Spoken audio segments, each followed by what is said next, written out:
नाज़रीन, ठारू शाह भरसां ॻोठ गाज़ी खान लाशारी में संगावती तकरार तां लाशारी बिरादरी जे ॿिनि धुरियुनि में झेड़ो। पुलिस ॿिन्ही धुरियुनि जे 6 ॼणनि खे गिरफ़्तार करे वरितो। ठारू शाह भरसां ॻोठ गाज़ी खान लाशारी वासी औरत शमा लाशारी थाणे ते पहुची दांह कंदे ॿुधायो त ॻोठ जे बिरादरी जे भाउसरनि सां संगावती तां तकरार हलंदड़ आहे, जंहिं तां अॼु ॻोठ जे भाउसरनि मंज़ूर लाशारी, ज़मीर सफ़र, अमीर लाशारी घर ते हमिलो करे असांजे 8 ॼणनि मर्दनि खे ज़ख़्मी कयो आहे। जॾहिं त थाणे ते केस दाख़िल कराइण पहुतासीं त पुलिस मुंहिंजे पीउ अली मोहम्मद, भाउ वसीम ऐं वकार लाशारी खे गिरफ़्तार करे लाकअप हवाले करे छॾियो आहे।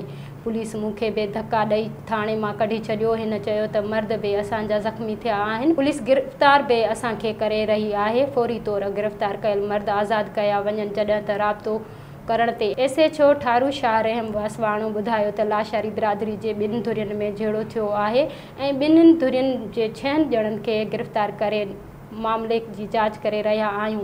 औरत थाणे ते पहुची ज़बरदस्ती गिरफ़्तार जवाबदारनि छॾाइण लाइ ड्रामो रचाए रही आहे, जॾहिं त झेड़े जी जांच करे अॻिराई कंदड़ मथां केस दाख़िल कयो वेंदो।